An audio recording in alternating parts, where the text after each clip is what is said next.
Hello बच्चों, आज हम पढ़ेंगे बहुपद। इससे पहले हम एक्सरसाइज 1.1 और तथा 1.2 को पूरा कर चुके हैं। हम इस YouTube चैनल पर परीक्षा 2024 से संबंधित पूरा 10वीं का गणित का कोर्स करेंगे। तो बच्चों, बहुपद एक्सरसाइज के अंतर्गत हमें देखना है कि पहले तो बहुपद किन्हें कहते हैं। बहुपद बच्चों चर और अचर राशियों से बने हुए होते हैं। अब चर राशियाँ क्या होती हैं और अचर राशियाँ क्या होती हैं। चर राशियों की बात करें तो बच्चों, चर राशियाँ वो होती हैं जो A, B, X, Y, Z, C यानी कि A B C D X Y Z के रूप में जिन्हें अपन लिखते हैं। जैसे यहाँ ये दिख रहा है 7x, 2x, -x, 4x square, 5y²। तो ये चर राशियाँ हैं। इनके आगे जो 7 लगा हुआ है, यहाँ पे 2 लगा हुआ है, 4 लगा हुआ है, 5 लगा हुआ है, ये इन चर राशियों के गुणांक हैं, इनके गुणा में हैं। 7x का मतलब होता है 7 गुणा में x, क्योंकि ये चर राशि है, इसके लिए इसके बीच में से हम गुणा के निशान को हटा देते हैं। वो अंडरस्टूड हो जाता है कि ये 7 गुणा x है। क्योंकि अचर जो राशियाँ होती हैं, अचर राशियों की बात करें तो अचर राशियाँ वही होती हैं जो गिनती वाली होती है। 1, 2, 3, 4, 5। अब यदि अचर राशियों के बीच में यदि अपन गुणा का निशान नहीं लगाएंगे, यदि यूँ लिख देंगे 1, 2, तो ये क्या होगा, 12 हो जाएगा। तो यहाँ तो गुणा का निशान लगाना ज़रूरी होता है, लेकिन यहाँ हम गुणा का निशान नहीं लगाते। हमें पता रहता है कि ये 7x है। वरना यह 1 गुणा 2 यदि गुणा का निशान नहीं लगाएंगे तो क्या हो जाएगा, 12।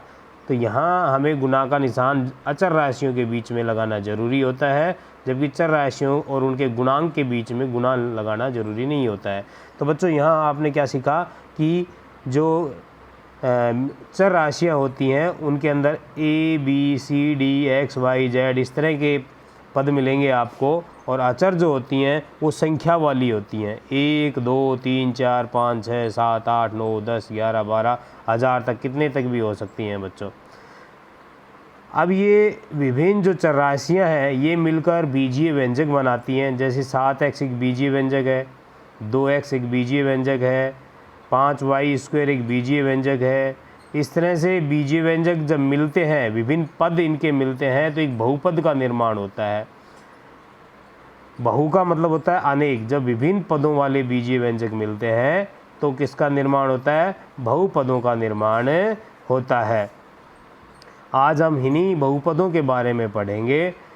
इनकी परिभाषा ज़्यादा हमारे लिए उपयोगी नहीं है। इनकी सामान्य जानकारी थी कि जैसे ये एक बहुपद है, ये भी पूरा एक बहुपद है, ये बहुपद है। अब ये कितने प्रकार के होते हैं, जैसे रैखिक बहुपद, द्विघात बहुपद, त्रिघात बहुपद। इसके बाद 4 घात के, 5 घात के, कितने घात के भी होते हैं। लेकिन हमारे जो सामान्यतः काम आएंगे वो ये 3 घात तक ही आएंगे। पिछले वर्षों तक हम 3 घात तक के बहुपद पढ़ते थे, लेकिन इस बार हमारे जो कोर्स हटा दिया गया है उसमें सिर्फ 2 घात वाले और 1 घात वाले बहुपद ही हैं। तो रैखिक जो बहुपद होते हैं उनका सीधा सा मतलब होता है बच्चों, वो 1 घात वाले बहुपद होते हैं। यानी कि उनमें जो सबसे बड़ी जो घात होगी वो 1 होगी। जैसे यहाँ x की घात क्या है, 1 है। यहाँ x की घात कितनी है, 1 है। यहाँ x की घात कितनी है, 1 है। तो ये 1 घात वाले बहुपद है, इन्हें ही हम रैखिक बहुपद कहते हैं। द्विघात वाले यानी कि वो बहुपद जिनमें सबसे बड़ी घात कितनी हो, 2। यहाँ देखेंगे सबसे बड़ी 2 है, यहाँ 1 है, यहाँ 2 है। सिर्फ हम चर राशियों की घात देखेंगे, अचर की घात नहीं देखेंगे, चर राशियों की घात देखेंगे। तो यहाँ सबसे बड़ी घात इस बहुपद में 2 है, इससे बड़ी नहीं है, तो इसे हम द्विघात बहुपद या 2 घात का बहुपद कहेंगे। इसी तरह ये y में एक बहुपद है, ये x में बहुपद है, ये x में है, ये x में है, ये x में है, ये वाला y में है। इस तरह आप किसी भी चर राशि का बहुपद बना सकते हो, y का भी बना सकते हो, z का भी बना सकते हो, a का भी बना सकते हो, b का भी बना सकते हो, मिक्स भी बना सकते हो, a और b इकट्ठा भी बन सकता है। जैसे 5x² y plus 2x y, इस तरह के इकट्ठे बहुपद भी बनाए जा सकते हैं, लेकिन ये हमारे काम के नहीं है, अभी हमें इनको पढ़ना है। तो बच्चों क्लियर हो गया, हमें यही जानना है यहाँ पर कि रैखिक बहुपद क्या होते हैं, द्विघात बहुपद क्या होते हैं, यानी कि जिनकी एक घात हो सबसे बड़ी वो रैखिक बहुपद होते हैं, दो घात वाली हो सबसे बड़ी वो द्विघात वाले बहुपद कहलाते हैं, और जिनकी सबसे बड़ी घात 3 होती है वो 3 घात वाले बहुपद कहलाते हैं। जैसे यहाँ पे ये 3 घात वाले बहुपद दे रखे हैं, इसमें सबसे बड़ी घात इस बहुपद की क्या है 3, यहाँ पे भी देखोगे आप 3, और ये x का एक बहुपद है, x के अंदर एक बहुपद है। आप देख रहे हो बच्चों, ये थोड़ा सिस्टम से हम जमा के रखते हैं, पहले सबसे बड़ी घात, फिर उससे छोटी, फिर उससे छोटी, फिर अचर पद आता है। ये एक सिस्टम होता है, यदि हम इस सिस्टम में को नहीं रखें तो भी ऐसी बात नहीं कि वो बहुपद नहीं होगा। अगर ये 5x की घात 3 अगर यहाँ अंत में होती तो भी ये 3 घात का ये बहुपद होता, उससे कुछ फ़र्क नहीं होता, फिर भी अपन सिस्टम में लिखने की कोशिश करते हैं। अब बच्चों अपन इनके पढ़ेंगे व्यापक रूप, यानी कि एक जर्नल फॉर्म क्या हो इनकी, कि एक घात बहुपद को कैसे लिखते हैं, द्विघात बहुपद को किस तरह से लिखते हैं। तो हमें सिर्फ यहीं तक ही देखना है, एक घात और द्विघात और त्रिघात। अब व्यापक रूप की बात करते हैं तो बच्चों एक घात बहुपद जो होता है ये जैसे x का बहुपद है, x का, तो इसके अंदर ax प्लस b, a का मान 0 नहीं होना चाहिए, क्योंकि ax का मतलब है a गुणा में x। यदि a 0 हो गया तो ये पूरा क्या हो जाएगा 0 हो जाएगा, ये बहुपद बचेगा ही नहीं। a यहाँ पर बच्चों चर राशि नहीं है, ये कोई रियल नंबर है, वास्तविक संख्या है, यानी कि एक का मान या तो 1 होगा, 2 होगा, 3 होगा, 4 होगा, 5 होगा, 6 होगा। जैसे 2x बनेगा मान लो, तो a की वैल्यू यहाँ पर क्या है 2 है। आप इसे चर ना समझे, चर सिर्फ x है। व्यापक रूप के लिए हम ये बता रहे हैं। b भी यहाँ पर क्या है एक अचर राशि है। जैसे अपन ने ऊपर देखा था कि कोई एक घात का बहुपद है 5x प्लस 7, तो ये a है और ये b है, एक का मान 5 है और b का मान 7 है। तो बच्चों यहाँ a और b चर राशियाँ नहीं है, चर राशि सिर्फ x है, और एक का मान 0 नहीं हो सकता, 0 हो जाएगा तो ये पूरा टर्म 0 हो गया, तो फिर ये अचर राशि बचेगी और जो बहुपद नहीं कहलाएगी, क्योंकि बहुपद होना जरूरी, चर राशि होना जरूरी है, इसीलिए वो बहुपद बनेगा। द्विघात बहुपद की बात करें तो उसका व्यापक रूप होता है ax² plus bx plus c, पहले स्क्वायर का पद, फिर एक घात का, फिर अचर पद। यहाँ भी बच्चों a, b और c क्या हैं वास्तविक संख्याएं हैं, रियल नंबर हैं, यानी कि इनका मान 0, 1, यहाँ a का मान 0 नहीं होगा, b का मान 0 हो सकता है, c का मान 0 हो सकता है।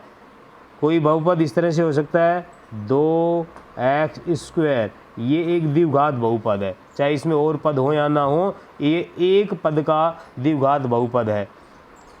आप आगे की जो राशि है वो 0x प्लस 0 हो सकती है, इस तरह से लिख के अपन ये पूरा व्यापक रूप में लिख सकते हैं।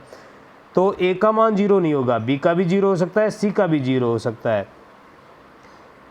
इसी तरह बच्चों 3 घात का बहुपद है ये, ax की power 3 plus bx² plus cx plus d, उसका व्यापक रूप है ये हम जर्नल फॉर्म व्यापक रूप की बात कर रहे हैं कि एक घात के बहुपद का व्यापक रूप क्या होता है, द्विघात के बहुपद का व्यापक रूप क्या होता है, और 3 घात वाले का व्यापक रूप क्या होता है। ये बात यदि आपके ज़्यादा समझ में नहीं आ रही है, ज़्यादा समझने की आवश्यकता नहीं है, बस एक जर्नल फॉर्म है, हमें थोड़ा सा ध्यान रखना है। बाकी परीक्षा में ऐसा कुछ नहीं पूछा जाता है।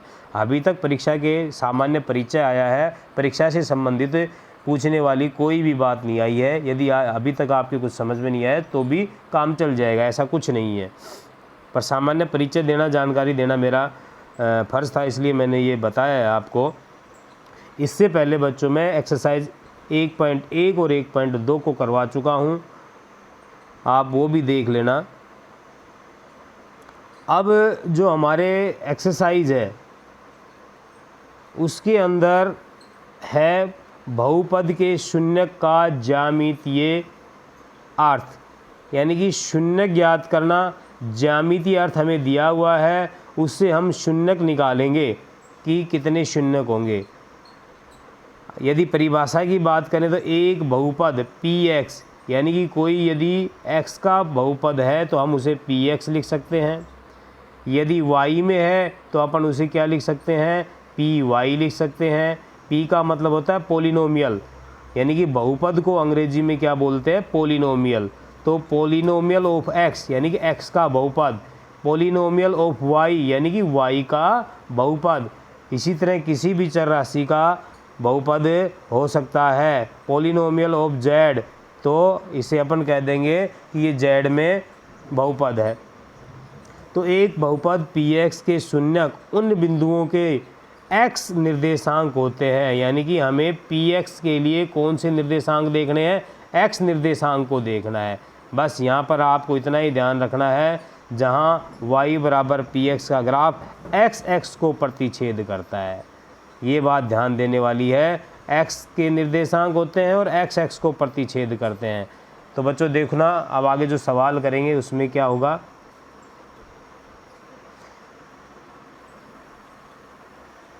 ये देखो, यहाँ किसी बहुपद px के लिए y बराबर px का ग्राफ नीचे आकृति में दिया गया है। प्रत्येक स्थिति में px के शून्यकों की संख्या ज्ञात कीजिए। ये ग्राफ दे दिया 1 नंबर सवाल का। अभी अपन ने जो बात की थी कि px के लिए y बराबर, यहाँ px दे रखा है और यहाँ y बराबर px दे रखा है, तो इसके लिए हमें कौन सा अक्ष देखना है, x को देखना है कि x को कितनी बार प्रतिच्छेद कर रहा है ग्राफ।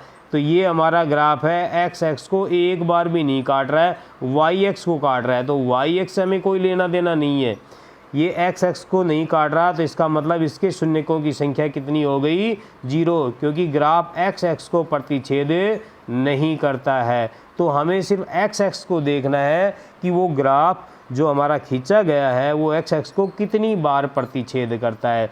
जितनी बार प्रतिच्छेद करेगा उतनी ही शून्यकों की संख्या हो जाएगी। यहाँ 0 बार प्रतिच्छेद करता है तो शून्यकों की संख्या कितनी हो जाएगी, 0 हो जाएगी।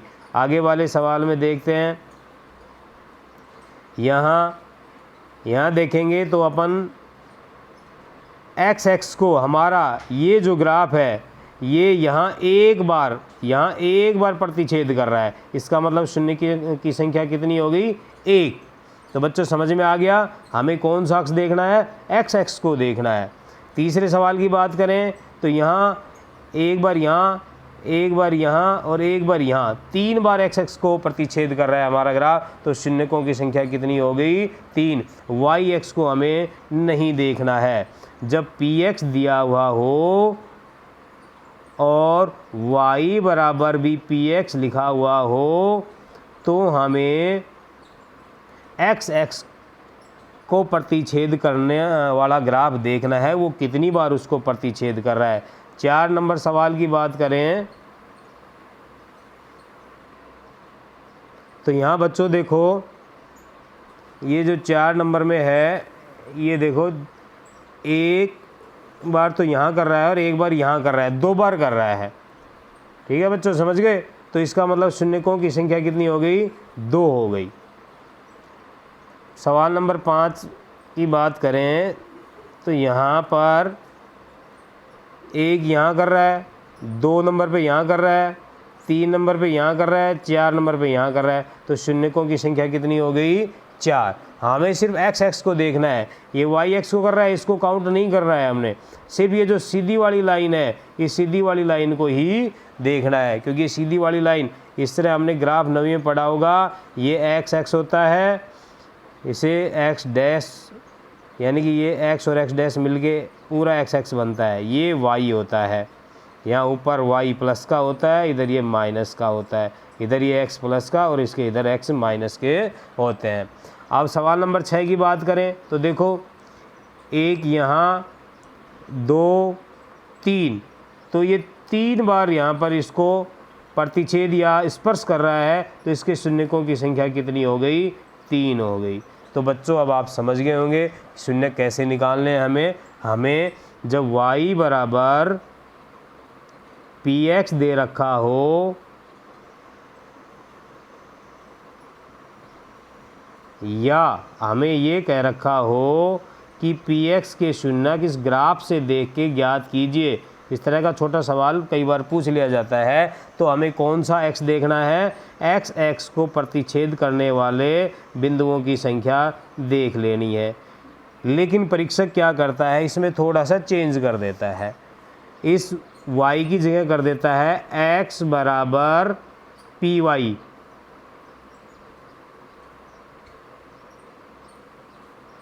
py कर देता है और x बराबर py कर देता है और ये कह देता है py के लिए शून्यकों की संख्या चेंज करो। अब हमने तो पढ़ा था y बराबर px और px के शून्यकों की, और आप कहेंगे कि सर ने बता दिया कि भाई x के जो टच कर रहा है या उसको प्रतिच्छेद कर रहा है उसको देख लो, लेकिन जैसे ये बदल जाएगा तो हमारा अक्ष भी बदल जाएगा। ऐसी स्थिति में हम देखेंगे कि y x को कितनी बार वो प्रतिच्छेद करता है, तो सवाल अक्सर घुमाकर दे दिया जाता है। अब यदि हम y x की बात करें, इस स्थिति की बात करें, तो यहाँ एक बार प्रतिच्छेद हो रहा है, तो शून्यकों की संख्या 3 न होकर 1 हो जाएगी।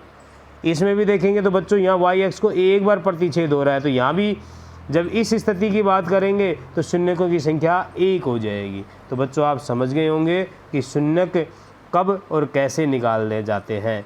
y बराबर px हो या px दे रखा हो तो हमें x को देखना है, x बराबर py दे रखा हो या सिर्फ py के शून्यक निकलवाए हों तो हमें yx को देखना है। तो मेरे हिसाब से बच्चों ये बात क्लियर हो गई होगी। ये आपकी एक्सरसाइज थी 2.1। अब हम बात करेंगे एक्सरसाइज 2.2 के बारे में करेंगे बच्चा।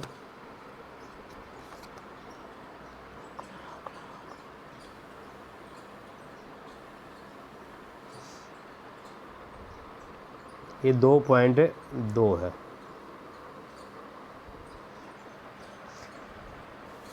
दो पॉइंट एक बहुत ईजी थी, उसमें सिर्फ हमें x और y को ही देखना था, किस स्थिति में x को देखना है और किस स्थिति में y को देखना है, ये है मैंने बता दिया। एक्सरसाइज 2.2 में बच्चों हमें ये देखना है कि बहुपद के शून्यकों को देखना है। बहुपद के शून्यक बोल दो या इनके हम मूल कह दें, एक ही बात है। शून्यक ज्ञात करना या बहुपदों के मूल ज्ञात करना, यानी कि किसी भी बहुपद के सामने 0 लगाकर हम उसका हल निकाल लेंगे तो उसके शून्यक या उसके मूल हमें प्राप्त हो जाएंगे। अब एक सामान्य जानकारी हमें पता होनी चाहिए, परीक्षक कई बार पूछ लेता है कि एक घात बहुपद के कितने शून्यक होते हैं, तो बच्चों एक घात बहुपद का एक शून्यक होगा। द्विघात बहुपद है तो उसके 2 शून्यक होंगे, 3 घात का बहुपद है तो उसके 3 शून्यक होंगे। इसी प्रकार आगे चलता रहता है। तो बच्चों एक घात का बहुपद होगा उसका 1 शून्यक हो गया, द्विघात वाले का 2 हो गया, त्रिघात का मतलब हो गया उसके 3 शून्यक हो गए। बच्चों आपने जो शुरू में देखा था कि ये 7x प्लस 7x माइनस 5, यदि इसके बराबर आप 0 लगाकर जब इसको हल करोगे तो x का हमारे पास सिर्फ को एक मान प्राप्त होगा। जैसे ये 5 उधर चला जाएगा प्लस का हो जाएगा और x का मान क्या हो जाएगा 5/7, यानी कि x की वैल्यू यहाँ 5/7 रख देंगे तो इस बहुपद का मान क्या हो जाएगा, 0 हो जाएगा। ये x बराबर 5/7 वो वैल्यू है जो इसका मान क्या कर देती है, 0 कर देती है या इसको संतुष्ट करती है। तो a घात का बहुपद होगा तो उससे एक शून्यक निकलेगा, द्विघात बहुपद होगा तो बच्चों उससे 2 शून्यक निकलेंगे, 3 घात का बहुपद होगा तो बच्चों जब उसको हल करेंगे तो x के 3 मान आएंगे। यहाँ हमें द्विघात बहुपदों को हल करना है और उसके शून्यकों को देखना है और उसकी सत्यता की भी जांच करनी है। बच्चों हमने द्विघात बहुपद के व्यापक रूप को देखा था, ax² + bx + c, ये हमने उसका व्यापक रूप देखा था, जहाँ मैंने बताया था a, b और c क्या हैं, वास्तविक संख्याएं हैं, इनका मान 1 2 3 4 5 6 गिनती के अंदर आएगा। अब हमने क्या मान लिया कि इनके शून्यक, इसका जो मान आएगा वो अल्फ़ा या बीटा है।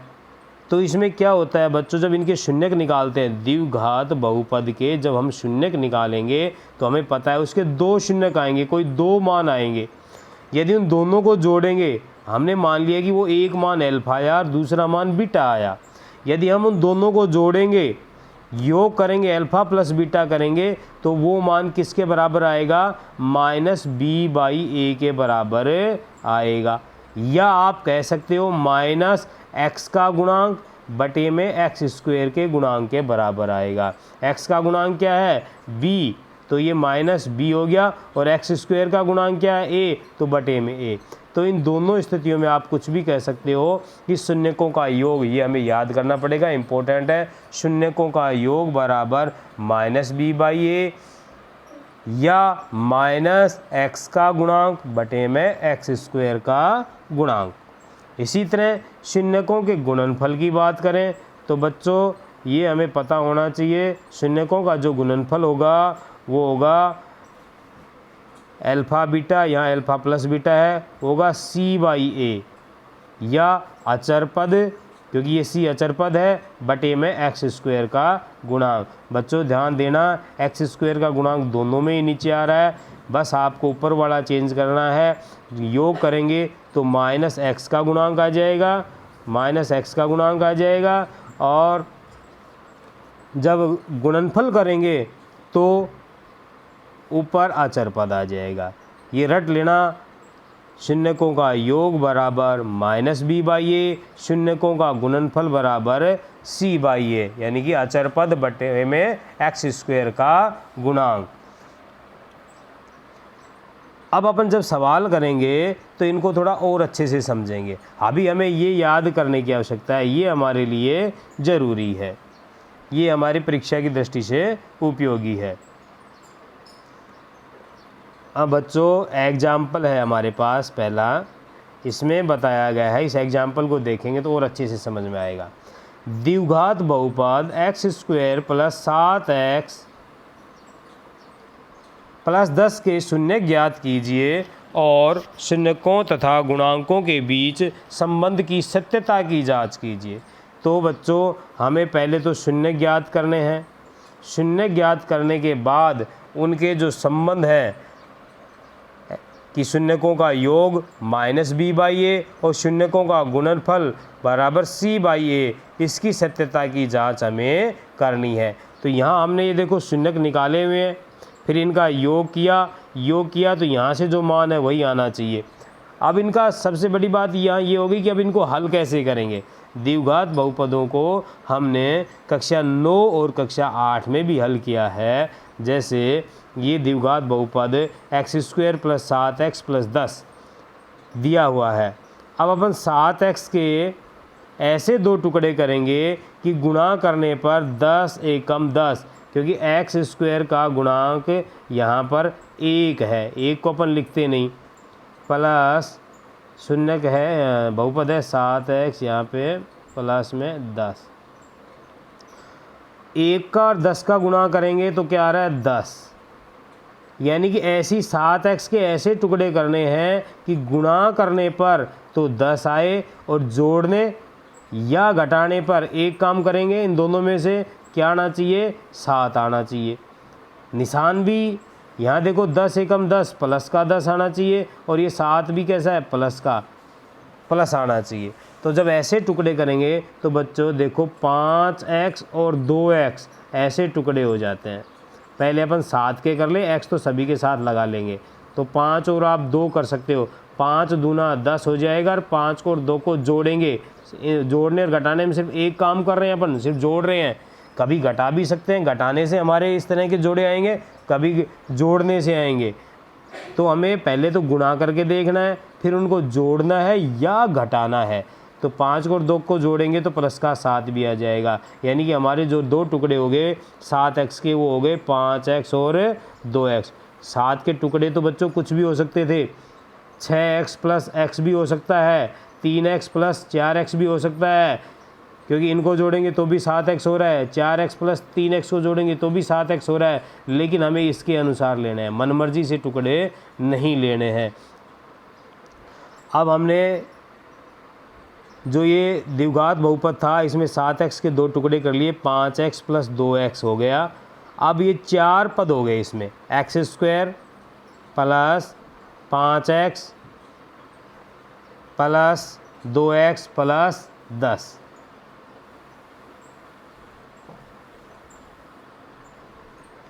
अब x² प्लस 5, जो 2 पहले के जो 2 टुकड़े हैं, इन दोनों में अपन देखेंगे कौन कौन सी संख्या कॉमन है, और इन दोनों में देखेंगे कौन कौन सी संख्या कॉमन है। तो x² प्लस 5 में देखते हैं तो x कॉमन है, अंकों में कुछ भी कॉमन नहीं है। यहाँ पर 5 है, यहाँ पर 1 है, तो कुछ भी कॉमन नहीं है। लेकिन यहाँ x की पावर 2 है, यहाँ x है, तो दोनों में से छोटी घात हमेशा कॉमन आ जाएगी। तो x को हमने कॉमन ले लिया। जब यहाँ x को कॉमन ले लेंगे तो x की पावर 2 में से यहाँ पर 1x बच जाएगा, 5x में से x बाहर चला गया तो 5 आ गया। फिर प्लस, अब इन दोनों में से कॉमन लेंगे तो देखेंगे बच्चों यहाँ तो x है, यहाँ x नहीं है, तो इसका मतलब x तो आएगा नहीं।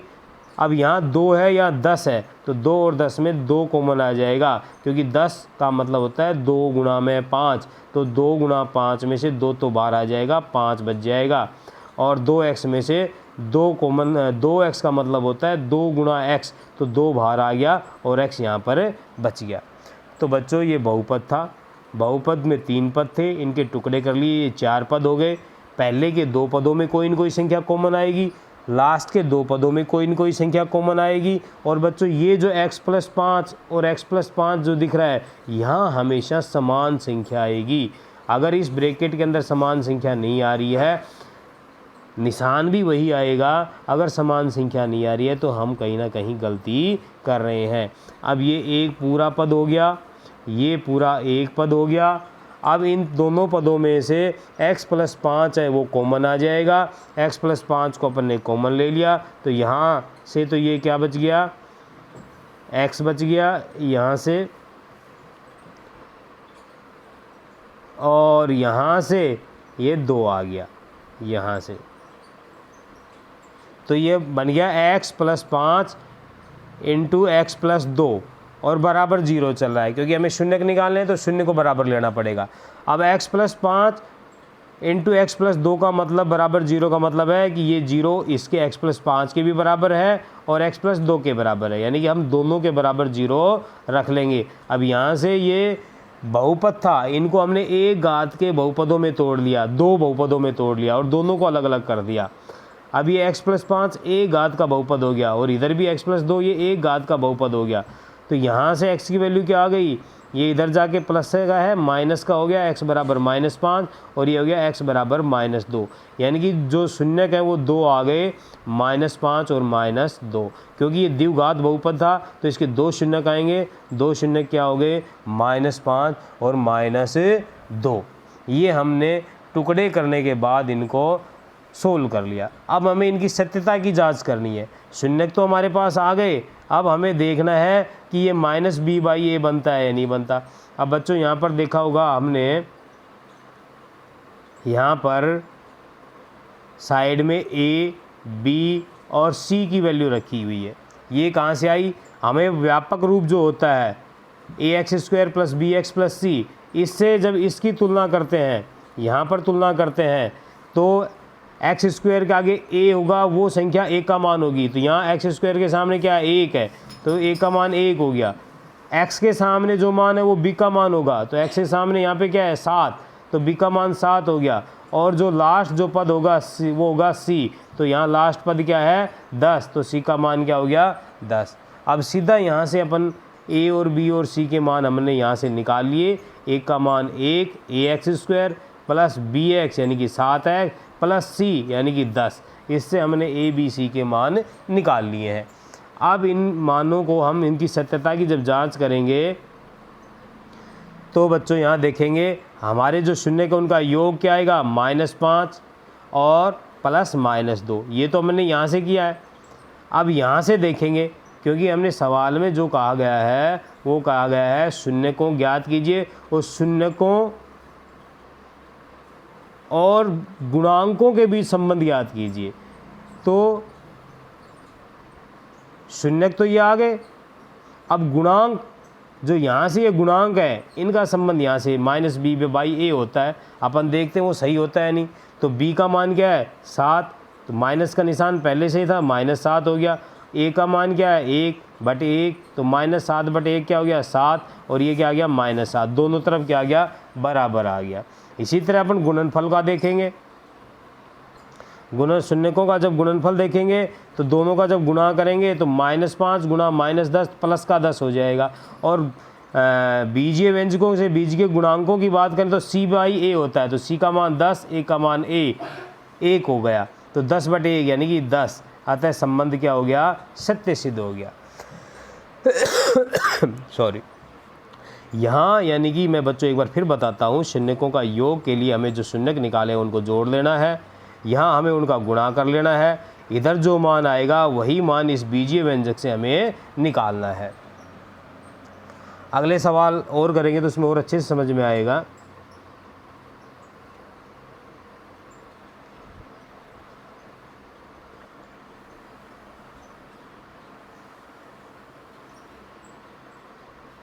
ये देखो बच्चों, x² - 2x - 8। अब यहाँ आपने a, b और c के मान निकाल लिया। हमें पता है x² के आगे 1 है, कुछ भी नहीं है, इसका मतलब वहाँ पर एक मान तो है ही। अब यहाँ -2x है, तो bx का मान क्या हो जाएगा -2 हो जाएगा। -8 है, यानी कि c का मान क्या हो जाएगा -8 हो जाएगा जब अपन इससे तुलना करेंगे। तो ये मैंने सिर्फ समझाने के लिए लिखा है, आपको परीक्षा में लिखने की आवश्यकता नहीं है, ये लिखने की आवश्यकता है, इनको लिखना है, इसको लिखने की आवश्यकता नहीं है। ये सिर्फ समझाने के लिए लिखा है कि कहाँ से आया है। x² के सामने जो मान होगा वो a का होगा, x के साथ होगा वो b का होगा, और c वाला जो लास्ट अंतिम पद जो अचर पद होगा वो c का मान होगा। अब वही बच्चों, अब इसका जब हम हल करेंगे तो -2x के ऐसे टुकड़े करेंगे कि गुणा करने पर -8 एकम 8, गुणा करने पर तो -8 आए, जोड़ने या घटाने पर एक काम करेंगे, उसके बाद क्या आना चाहिए -2 या 2x आना चाहिए। x तो 7 लग जाएगा, -2 आना चाहिए। तो हमने देखो बच्चों टुकड़े किए, -4 लिया एक, और एक लिया -2,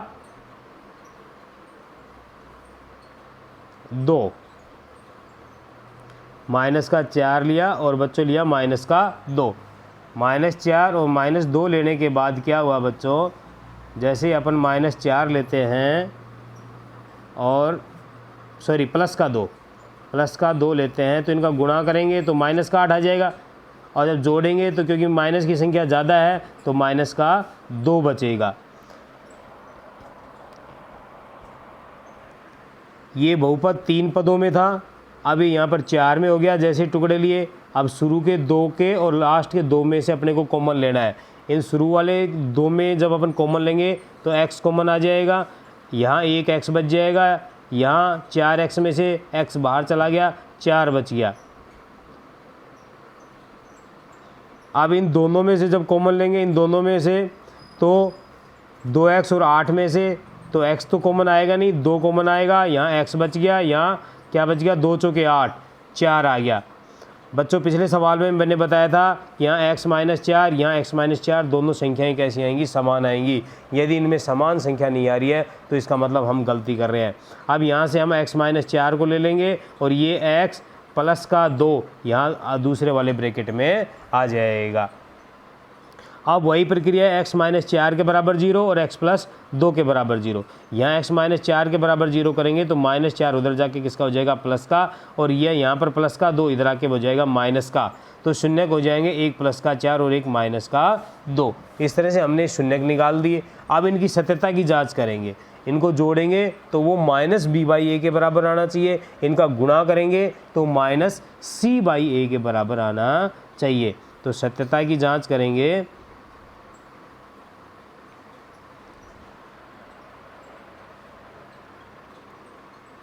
तो शून्यकों का योग हमारे पास शून्यक है, यहाँ से योग करेंगे 4 और माइनस 2 को जोड़ेंगे तो हमें पता है 4 में से माइनस 2 जाएगा तो 2 बचेगा। इस तरफ से देखेंगे तो माइनस b बाई ए होता है, क्योंकि b की वैल्यू हमारे पास हमने दे रखी है। b की वैल्यू क्या है, यहाँ से देखेंगे तो b की वैल्यू माइनस 2 है, तो माइनस तो हमारे पास ऑलरेडी यहाँ पे है और माइनस 2 और लगा दिया। a की वैल्यू हमारे पास बच्चों देखना 1 है, a की वैल्यू क्या है, 1 है, तो a की वैल्यू हमने 1 ले ली तो बटे में क्या आ गया, 1 आ गया। तो माइनस 2 इंटू माइनस 2 यानी कि प्लस का 2 बटे में 1, तो ये 2 बराबर 2 हो गया। तो हमारे शून्यकों के योग की सत्यता की जांच होगी। अब गुणनफल की ओर कर रहे हैं, 4 गुणा में माइनस 2, ये 4 गुणा माइनस 2 तो यहाँ से आए हैं, और हमें देखना अब c बाई ए से भी यही आता है या नहीं। तो c की वैल्यू अपन ने देखा होगा ऊपर -8 है, और अपन क्या नाम है a की वैल्यू देखते हैं 1 है, तो -8 बटे 1, तो ये दोनों बराबर आ जाते हैं। दोनों बराबर आने के बाद अपन कह सकते हैं कि अतः संबंध क्या हो गया, सत्य हो गया। तो बच्चों दूसरा सवाल हमने किया, थोड़ा और समझ में आया होगा। तीसरा सवाल करते हैं हम, उससे और समझ में आएगा आपके।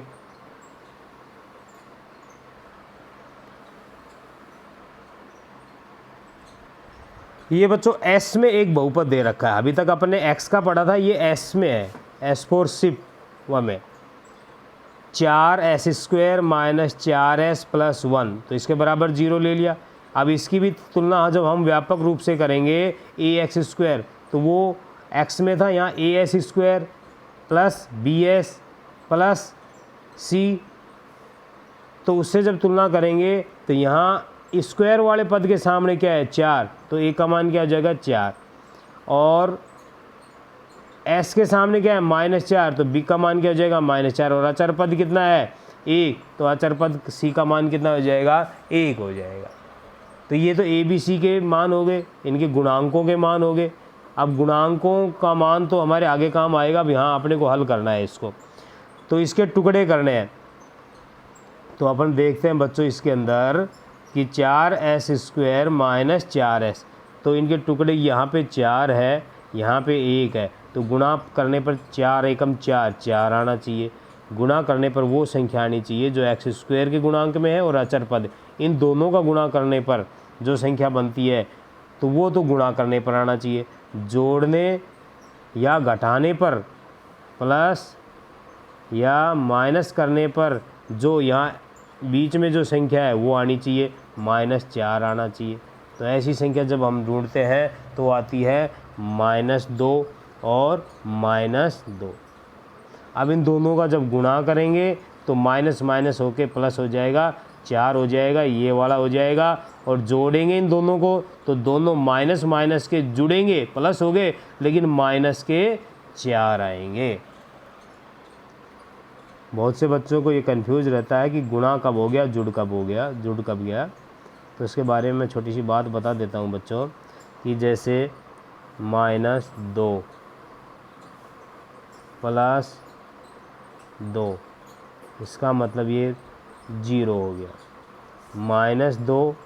-2 अब ये जुड़ तो गए लेकिन माइनस के ही 4 होंगे, प्लस का 2, अब ये भी जुड़ेंगे लेकिन ये प्लस के ही रहेंगे, जैसे हैं वैसे ही रहेंगे, जुड़ तो रहे हैं। अब एक स्थिति आती है -2 गुणा का निशान हो, -2, यहाँ निशान माइनस माइनस प्लस हो रहे हैं और संख्याओं का आपस में 2 दूनी 4 हो रही हैं और माइनस माइनस प्लस हो रहा है, तो इनमें अंतर है।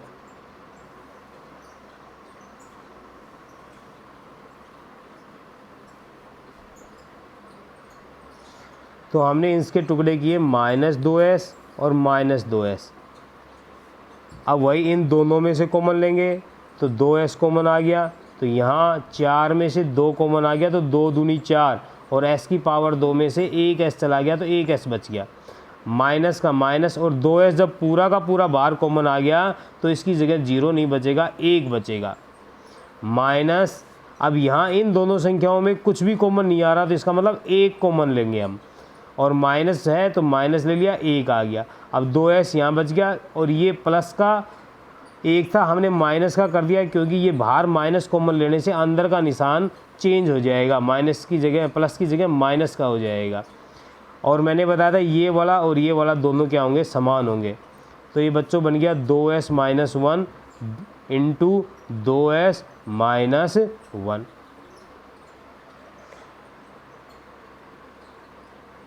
अब वही 2s - 1 बराबर 0, इधर भी 2s - 1 बराबर 0, दोनों एक जैसे आ गए, सेम आ गए, समान आ गए। तो यहाँ देखेंगे 2s बराबर ये -1 था, इधर जाके प्लस का हो गया, ये भी इधर जाके प्लस का हो गया। यहाँ s बराबर 1/2, यहाँ भी x बराबर 1/2, यानी कि s के 2 शून्यक 1/2 1/2 आ गए। हालांकि वो दोनों समान आ गए लेकिन ये 2 अलग अलग शून्यक हैं, इनको अपन दोनों को अलग अलग ही मानेंगे। बच्चों ये प्रक्रिया आना हमारे लिए बहुत ज़रूरी है, इसकी आप बार बार प्रैक्टिस करें।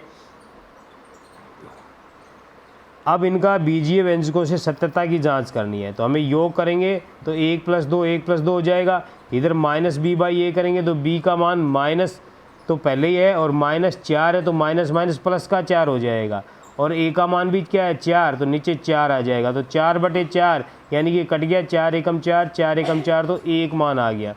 और 1/2 1/2 जुड़ेंगे तो भी आधा आधा जुड़ के इधर भी क्या हो जाएगा, 1 हो जाएगा। इधर जब गुणा की बात करते हैं इनके, तो शून्यकों के गुणा की बात करते हैं 1/2 गुणा में 1/2, और यहाँ गया c/a, तो c की वैल्यू जो हमारी थी, c की वैल्यू थी 1 और a की वैल्यू है 4, तो 1 क्या हो जाएगा, 4 हो जाएगा। तो 1/4 बराबर 1/4, 1/2 का गुणा जब 1/2 से होगा तो 1/4 हो जाएगा, ये 1/4 हो गया। तो संबंध क्या हो गए, सत्य हो गए। यानी कि एक तरफ तो हमें शून्यक लेके देखना है, यहाँ से इन दोनों को जोड़ना है, इन दोनों का गुणा करना है, और एक तरफ हमें फिर -b/a लाना है और c/a लाना है, और उनसे इनकी वैल्यू बराबर करनी है। अगर वो मान, वो वैल्यू बराबर हो जाती है तो संबंध सत्य हो जाता है, उसकी जांच हो गई है।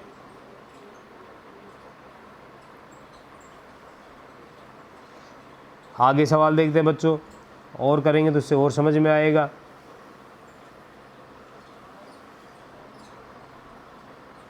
(6x² - 3 - 7x). बच्चों इसके अंदर देखो क्या दे रखा है कि जो हमारा जो व्यापक रूप होता है, पहले x² का पद होता है, फिर x का होता है, फिर अचर पद होता है। तो इन्होंने अचर पद को पहले दे दिया, बीच में दे दिया, इसको बाद में फिट करना पड़ेगा हमें। तो हम इसको इस तरह से लिखेंगे 6x² - 7x - 3 बराबर 0। और जब इसकी व्यापक से तुलना करेंगे तो a का मान क्या आ जाएगा, 6, b का मान -7 और c का मान -3 आ जाएगा। अब वही -7 को 2 टुकड़े करेंगे, ऐसे टुकड़े होने चाहिए कि -3 और 6 का गुणा करते हैं तो -18 आता है, तो गुणा करने पर तो -18 आना चाहिए, जोड़ने या घटाने पर क्या आना चाहिए, -7 आना चाहिए। तो हमने देखा -9 और +2, 9 दूनी 18 करेंगे तो -9 और +2 को जब गुणा करेंगे, इन दोनों का जब गुणा होगा तो -18 आ जाएगा, और एक माइनस की संख्या और एक प्लस की संख्या, इनको जोड़ेंगे, माइनस की संख्या ज़्यादा है तो -7 बच जाएगा। यहाँ ये इम्पोर्टेंट है बच्चों, ये अगर यदि आपको आ जाता है तो उसके बाद आपको समस्या नहीं रहेगी। तो ये सीखना, ये वाला जो कैसे हो रहा है, ये सीखना आपके लिए बहुत ज़रूरी है।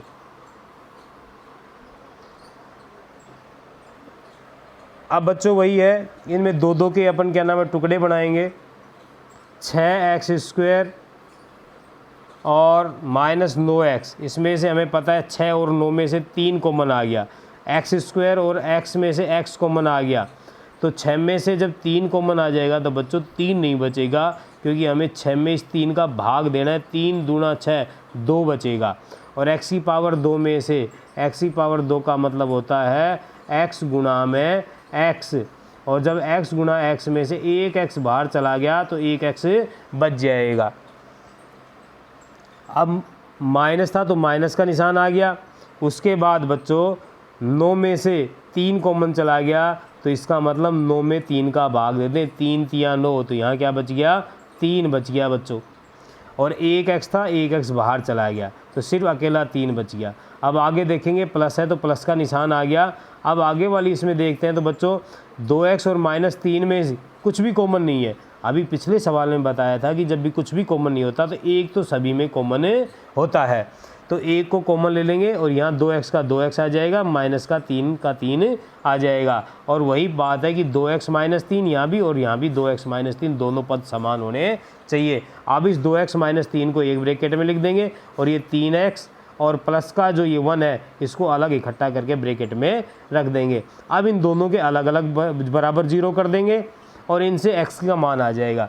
2x बराबर क्या हो गया, -3, उधर जाके प्लस का 3 हो गया।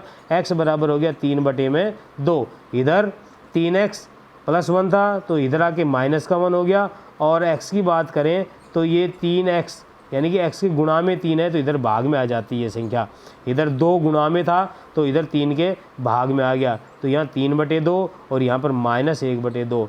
ये क्या नाम है, इसके 2 शून्य के आ गए। बच्चों ये इम्पोर्टेंट सवाल है। आगे हमें इसकी सत्यता की जांच करनी है। तो बच्चों इसमें देखें, जब इनका योग करेंगे 3/2 प्लस -1/3 को जब जोड़ेंगे तो ये माइनस का निशान यहाँ माइनस आ जाएगा यहाँ। और इसका जब 2 का 3 का लघुत्तम लेंगे 6 आएगा। और जब बटे की संख्याओं को जोड़ेंगे 3/2 -1/3 को जोड़ेंगे तो इनका लघुत्तम आ जाएगा 6। और जब 2 का 6 में भाग देंगे 3 बार जाएगा। 3 का उस 3 से गुणा करेंगे तो 3 तिया 9 माइनस, अब इस 3 का 6 में भाग देंगे 2 बार जाएगा। उस 2 का 1 से गुणा करेंगे 2 एकम 2 तो 9 - 2 यानी कि 7/6 बच गया। कितना बच गया, 7/6। तो ये तो हमने हल किया इस तरफ से। अब इस तरफ से हल करते लाएंगे -b/a से, तो माइनस और माइनस b की वैल्यू क्या है, -7, a की वैल्यू क्या है 6, तो माइनस इंटू माइनस यानी कि प्लस 7/6 यानी कि 7/6 बराबर 7/6। तो शून्यकों की योग की तो सत्यता होगी। अब हमें देखना है गुणनफल की सत्यता।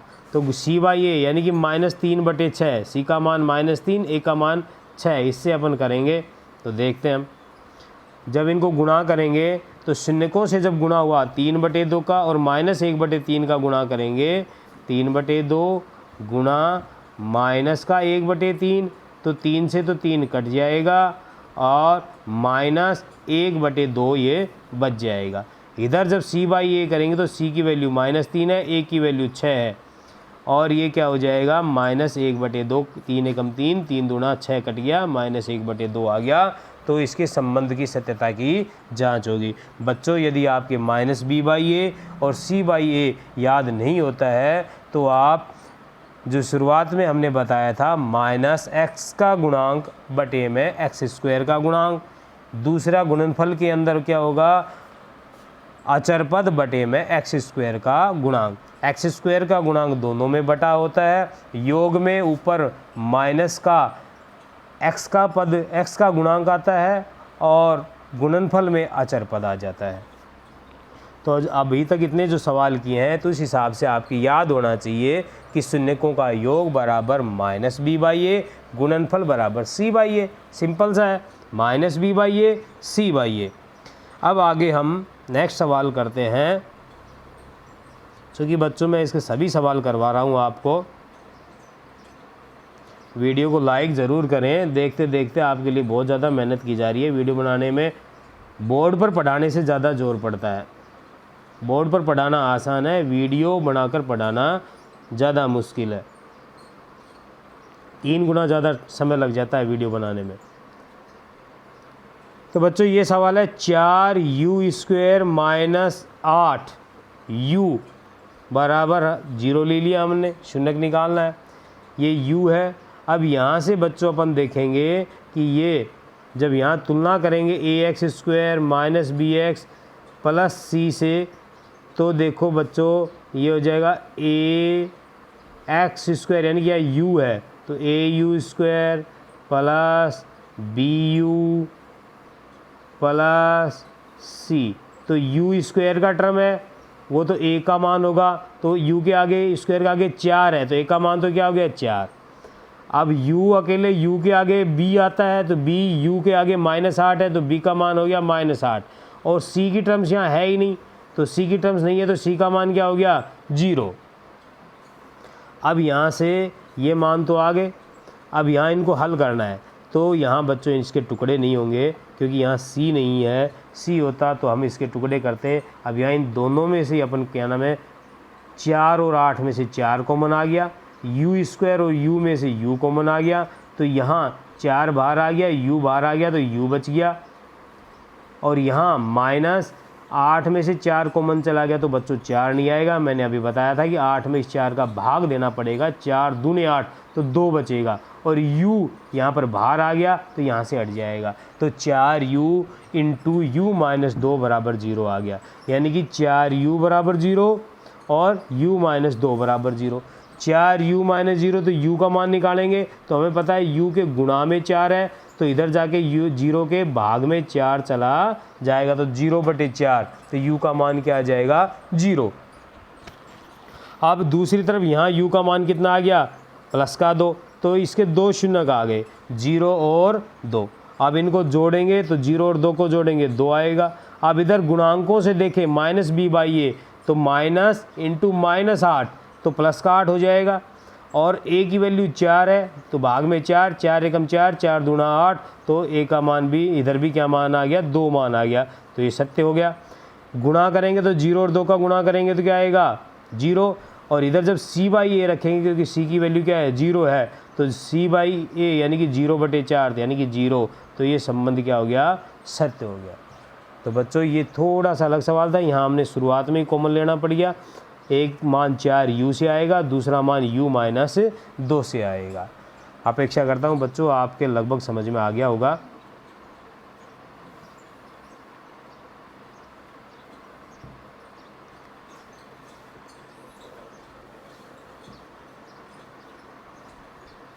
अब बच्चों सवाल नंबर 6, ये t में एक बहुपद है t² माइनस 15, थोड़ा सा अलग तरह का है।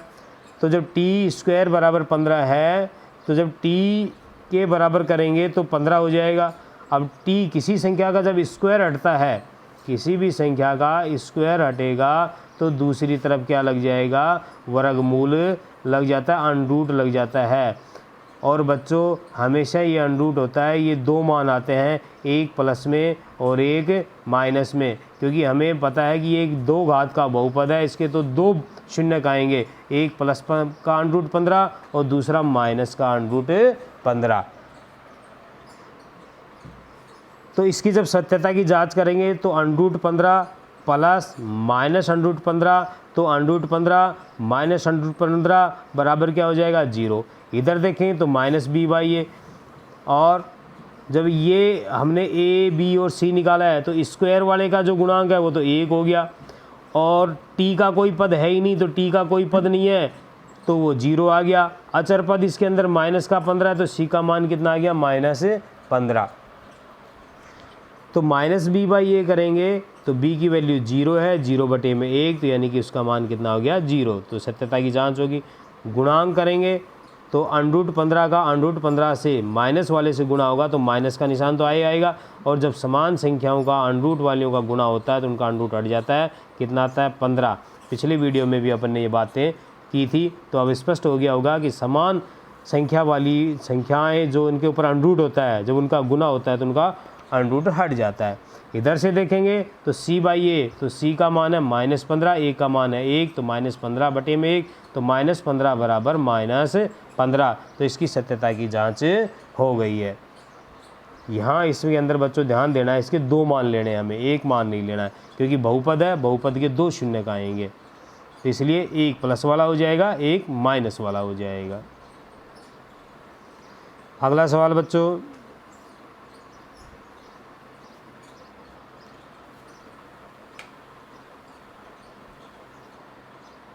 तीन x square minus 4x minus 3x square minus x minus 4। तो यहाँ बच्चों देखते हैं कि ABC का मान निकालते हैं। तो एक्स स्क्वायर का जो मान है गुणांक है वो 3 है, तो A का मान 3, x का है वो -1 आएगा और C का हो जाएगा वो -4 हो जाएगा। अब इसके टुकड़े 4 माइनस का और 3 प्लस का, तो गुणा करने पर तो माइनस का 12 आना चाहिए और जोड़ने घटाने पर माइनस का 1 आना चाहिए। तो ऐसी संख्या हमें मिलती है माइनस का 4 और प्लस का 3, 4 3 12, माइनस का 4 करेंगे तो माइनस का 12 हो जाएगा और इनको जोड़ेंगे तो -4 में से 3 घटेगा तो माइनस का 1 बचेगा। अब वही इन दोनों में से कॉमन लेंगे, इन दोनों में से भी कॉमन लेंगे। बच्चों यहाँ अपन माइनस के प्लस 3x को यहाँ लिख सकते थे और -4x को यहाँ, ये जो टुकड़े आते हैं इनको अपन कहीं किसी को लिख दे उससे कुछ फ़र्क नहीं पड़ेगा, सवाल हमारा सही आएगा।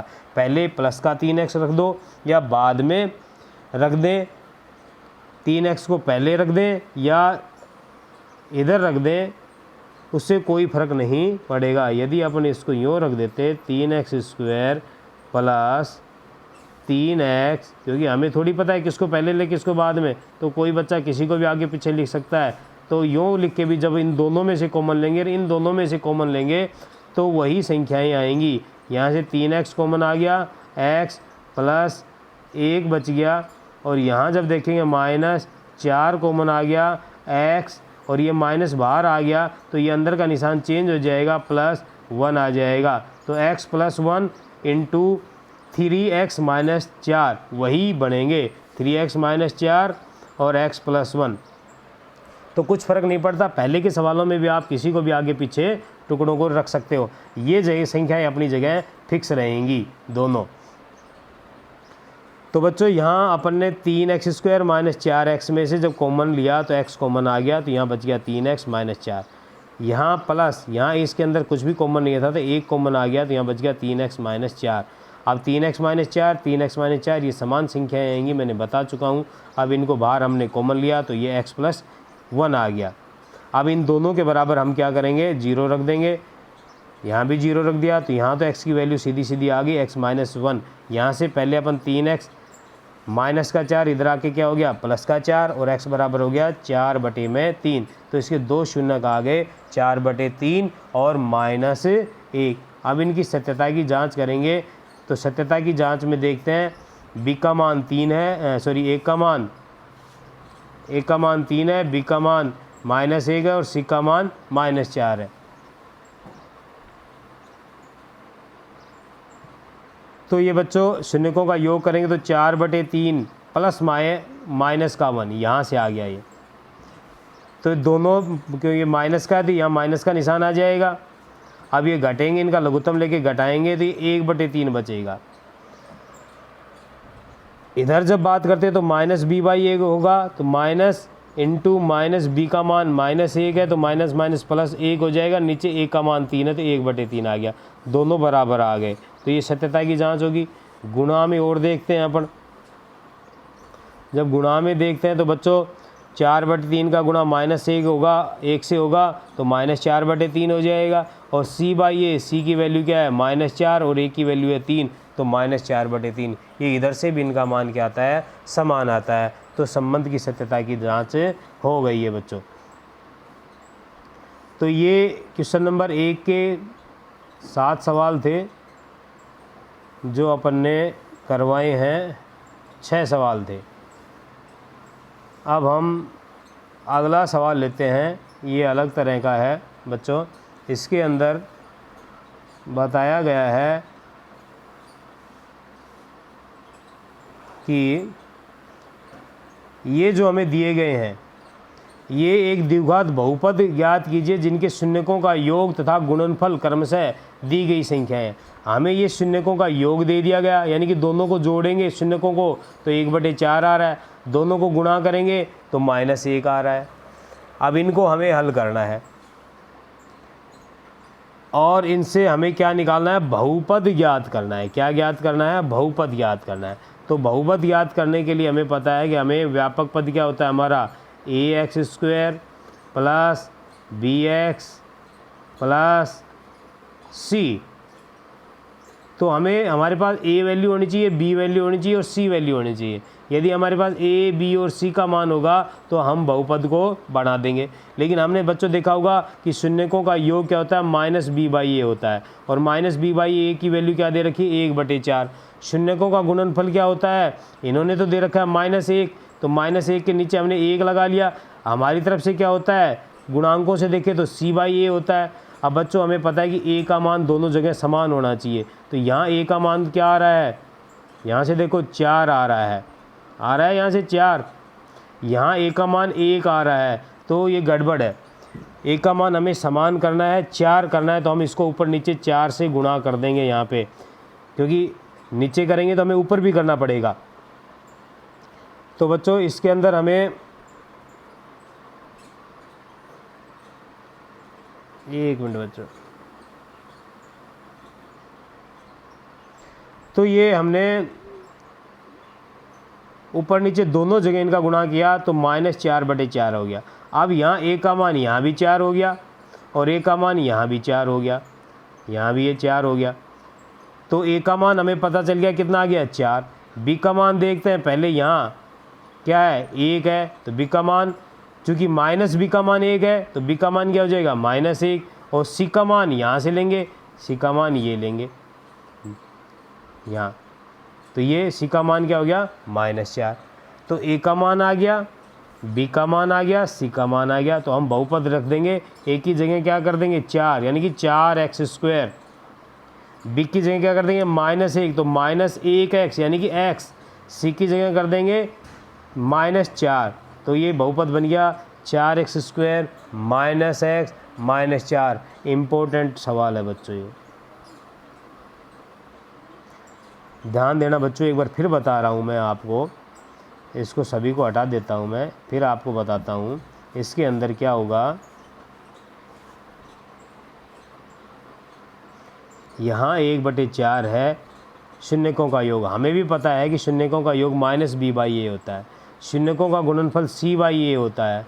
तो यहाँ a है, यहाँ भी a है, दोनों जगह a है, ये a बराबर होने चाहिए। यहाँ तो a का मान 4 आ रहा है और यहाँ a का मान 1 आ रहा है, तो हमें इसको भी 4 कर सकते हैं, 1 को 4 कर सकते हैं। तो 1 को 4 करने के लिए हमें यहाँ पर 4 से ऊपर नीचे गुणा कर दिया, तो ये -4/4 हो गया, यानी कि c का मान भी -4 हो गया। अब a का मान भी 4 हो गया, a और c का मान यहाँ से आ गया, b का मान यहाँ से आ गया, और सभी मानों को फिर हमने यहाँ पर रख दिया। a की जगह 4 रखेंगे तो 4x², b की जगह -1 रखेंगे तो -1x यानी कि -x, और c की जगह -4 रख देंगे, तो ये बहुपद आ गया हमारा। अगला सवाल देखेंगे तो थोड़ा और समझ में आएगा।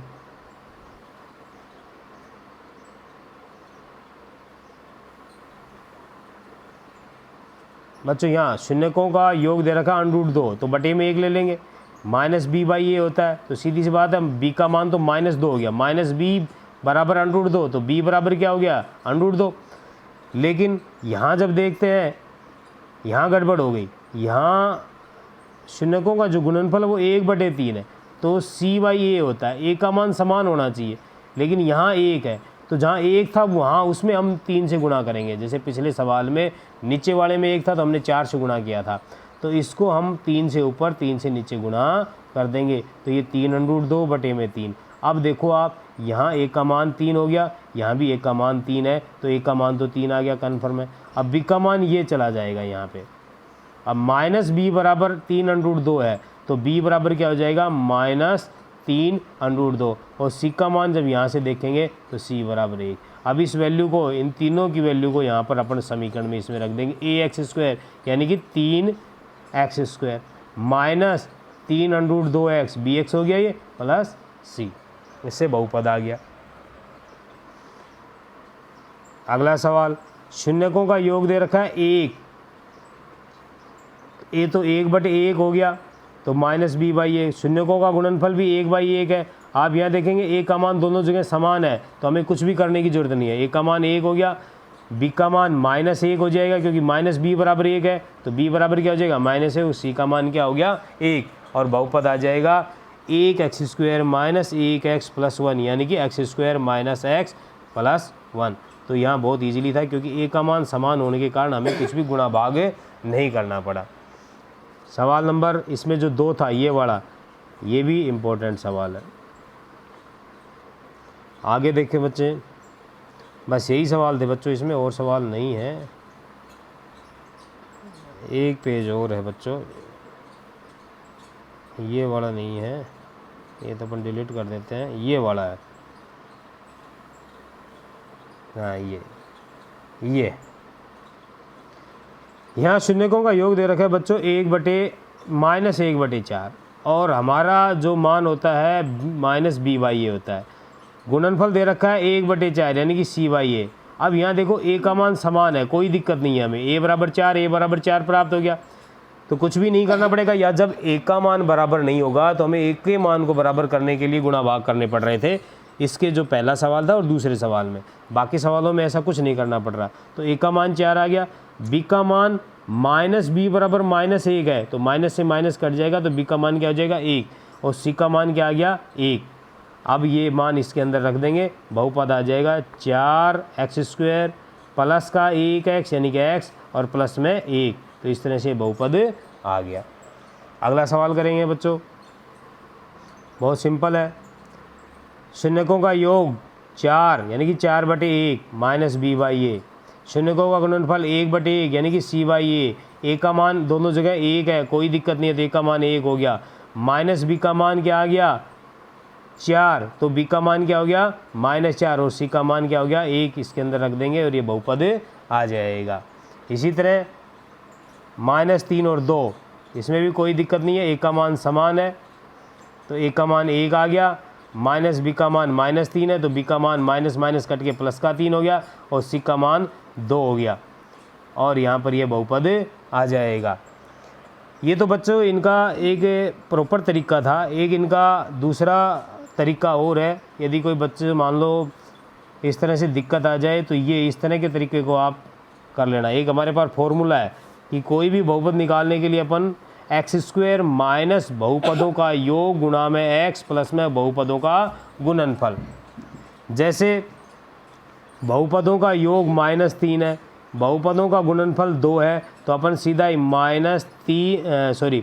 x² माइनस की जगह माइनस बहुपदों का योग क्या है -3, तो -3 गुणा में x, तो गुणा में x प्लस बहुपदों का गुणनफल 2, तो बहुपदों का गुणनफल 2, -3 और -3 ओके क्या हो गया 3 प्लस का हो गया, और ये बहुपद आ गया x² + 3x + 2। इसी सवाल को अपन ने यहाँ पे किया है इस फॉर्मूले से। तो इस तरीके से भी आप इसको कर सकते हो। x² माइनस सीधा बहुपदों का योग हो जाएगा, उसके x लग जाएगा प्लस में, फिर सीधा अपन बहुपदों का गुणनफल लिख देंगे। तो बच्चों पूरे सवालों को जब पूरे वीडियो को देखते हो तो उससे फ़ायदा क्या होता है, कुछ बात कभी अगले सवाल में अपन और अच्छे तरीके से बता देते हैं, तो उससे आपको पुराने सवाल भी फिर समझ में आ जाते हैं। यदि आप इसको वीडियो को पूरा देखें और सवाल कोई समझ में नहीं आ रहा है, उसको पहले पेन से आप उतार लें, उतारने के बाद फिर उसको समझें, तो आपके ज़रूर समझ में आ जाएगा। और इस चैनल को सब्सक्राइब करें, लाइक करें, अपने साथियों के साथ शेयर ज़रूर करें। धन्यवाद।